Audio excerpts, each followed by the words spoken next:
Olá! Hoje em Direito Constitucional nós vamos falar sobre poder legislativo e processo legislativo. É um tema que está dentro de organização de poderes, que é o tópico 1.9 do edital da Polícia Civil de Minas Gerais. E aí eu vou falar organização dos poderes, estrutura e competência, poder legislativo e processo legislativo. Bom, eu já disse em vídeos anteriores de que organização dos poderes, organização do Estado e direitos e garantias fundamentais são as matérias tipicamente constitucionais. Uma Constituição, para ser Constituição, deve organizar o Estado e seus poderes e estabelecer direitos e garantias fundamentais. Faz parte da história constitucional.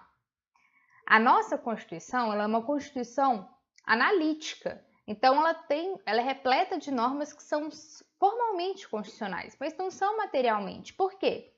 Porque não tratam de organização dos poderes do Estado ou de direitos e garantias fundamentais. Mas fato é que aqui, agora neste vídeo, nós vamos falar de um dos poderes, o legislativo, que é sim uma norma materialmente constitucional. Montesquieu, quando idealizou os três poderes, ele assim o fez para evitar arbitrariedades, poderes absolutos, soberanos. Os poderes, eles iam estabelecer essa didática de freios e contrapesos, de checks and balances, que vai, de certa maneira, limitar, controlar e fiscalizar o outro poder para que um não se sobressaia sobre o outro, ok? Então, o poder legislativo faz parte dessa estrutura orgânica dos três poderes, não são pessoas jurídicas autônomas, são entes abstratos, via de regra despersonalizados, mas que é composto por uma série de órgãos. E no poder legislativo não é diferente. Na Constituição, o poder legislativo ele começa no artigo 44 e vai até o 58. Do 59 até o 69 fala sobre processo legislativo, que é uma das atividades desenvolvidas pelo poder legislativo, qual seja a produção de leis, ok? Eu não vou fazer uma análise minuciosa, destrinchada do poder legislativo, mas eu vou falar dos principais pontos, até porque muita coisa você consegue extrair de uma leitura dos artigos. Mas lembrar que tem poder legislativo da União, do Estado e do município. Não por acaso nós votamos em vereadores, votamos em deputados estaduais, deputados federais e senadores. Por quê? Porque cada um compõe um âmbito do poder legislativo. Como município, estado e união são entes autônomos, eles podem se auto-organizar e auto-administrar. Eles têm poderes legislativos próprios que convivem entre si de forma harmoniosa.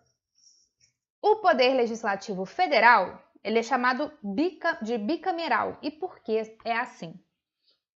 Porque há duas câmaras, a Câmara dos Deputados e o Senado. A junção dessas duas câmaras forma-se o Congresso Nacional. Mas o poder legislativo, ele não deixa de ser bicameral pela existência do Congresso Nacional.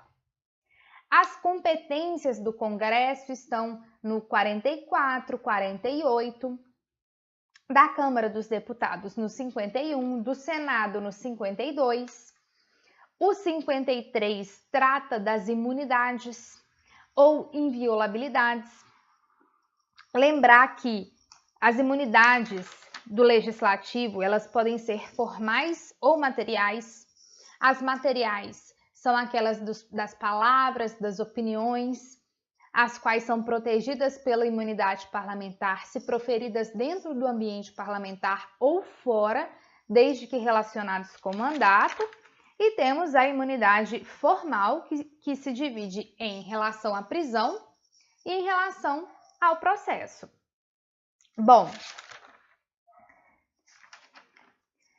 em relação à prisão, é a questão do crime inafiançável, flagrante por crime inafiançável, em que só assim aquele parlamentar poderá ser preso ou por condenação com trânsito em julgado, e no caso da prisão por flagrante de crime inafiançável, ainda haverá deliberação da respectiva casa.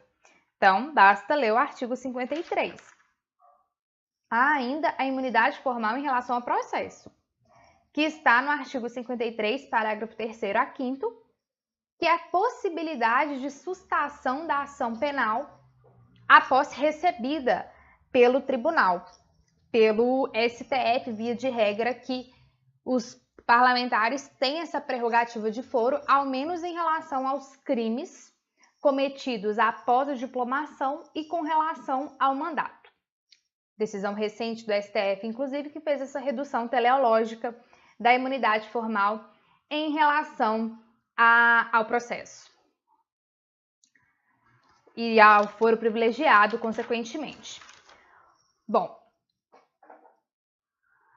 o artigo 57 trata das reuniões, o artigo 58 das comissões, e aqui eu chamo a atenção para o parágrafo 3º, que trata das CPIs, que é quando os parlamentares, seja só os deputados, seja só os senadores, ou sejam ambos formando a comissão mista, eles se reúnem com o objetivo de fiscalizar determinada conduta que por vezes venha a ser criminosa. Lembrando que o Poder Legislativo possui como função típica a legislação, legislar, e a fiscalização. Mas de forma atípica, ele também recebe atribuições de julgar e administrar. Então, julgar, por exemplo, quando ele julga o presidente da República, seja a Câmara no juízo de admissibilidade, seja o Senado, quando faz esse julgamento dos crimes de responsabilidade propriamente ditos.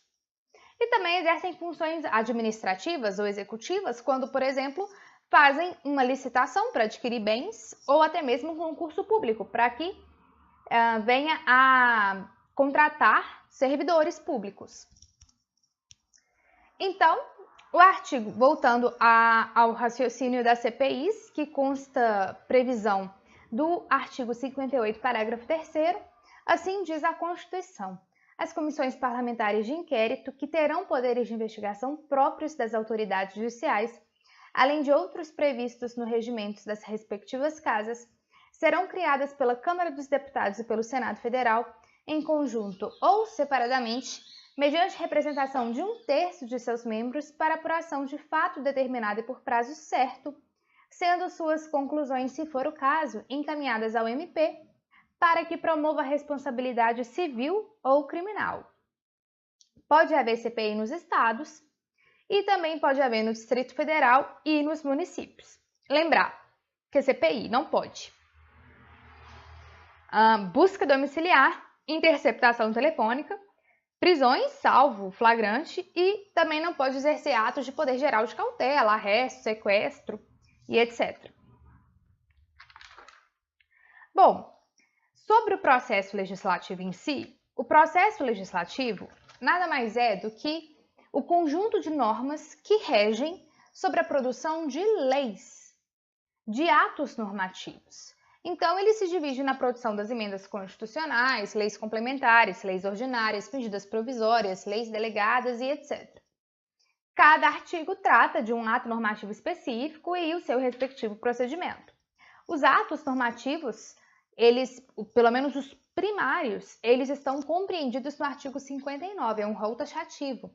E assim diz: emendas à Constituição, leis complementares, leis ordinárias, leis delegadas, MPs, decretos legislativos e resoluções. Há diferença entre lei ordinária e lei complementar? Sim, há diferença, a começar pelo quórum. Na lei ordinária, maioria simples, e na lei complementar, maioria absoluta. O regime de tramitação da lei ordinária é o tradicional ou o conclusivo, ou seja, pode se dar pelo plenário ou pelas comissões, e na lei complementar só pelo plenário, só o tradicional. Não há uma hierarquia entre lei complementar e lei ordinária, mas são espécies normativas diferentes. Se uma lei ordinária, eu pergunto, uma lei ordinária pode tratar de matéria prevista em lei complementar? Não, não pode. Mas o contrário é possível, ou seja, lei complementar pode tratar sobre matéria de lei ordinária, mas ela vai ser materialmente ordinária, de forma que uma lei ordinária posterior pode revogá-la. Bom, quais são as fases do processo legislativo? A primeira é a da iniciativa, e aí deve-se respeitar a iniciativa prevista na Constituição, da emenda constitucional, que fala do presidente da República, de 1/3 no mínimo dos membros da Câmara ou do Senado, mais da metade das assembleias legislativas, manifestando-se cada uma pela maioria relativa de seus membros. Então, olhe-se a iniciativa constitucionalmente prevista, a qual pode ser concorrente ou privativa, lembrar da iniciativa popular, inclusive. A segunda fase é a constitutiva, que é a fase da deliberação, das discussões e das votações daquela lei.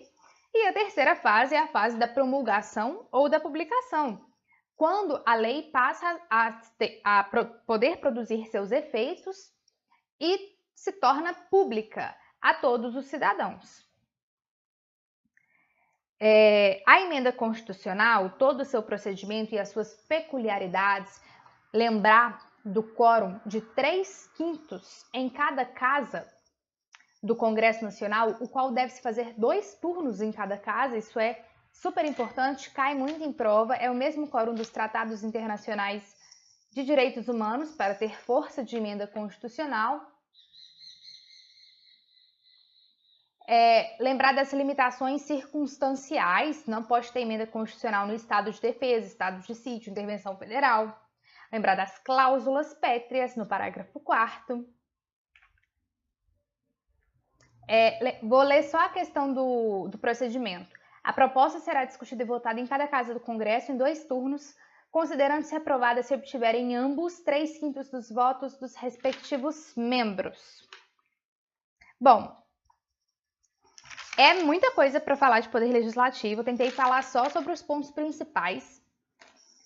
Normalmente se gasta um semestre para falar sobre poder e processo legislativo, mas eu acho que a leitura dos artigos 44, 44 a 69, passando pelas imunidades, pela CPI, pela questão da Constituição bicameral do Poder Legislativo Federal, do processo legislativo, como se faz uma emenda, uma lei complementar, uma lei ordinária, uma medida provisória, uma lei delegada, a questão do veto do presidente da República, quem é que promulga cada lei em cada caso.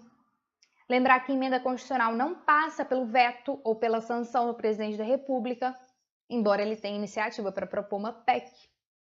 Ok? São artigos muito importantes, despencam em prova e é fundamental ter uma consciência de qual o funcionamento desse poder legislativo e dos seus respectivos procedimentos no processo legislativo, porque mais do que cair em prova, é importante como cidadão e como eleitor saber a importância do poder legislativo na organização dos poderes de um Estado. Ok? Muito obrigada!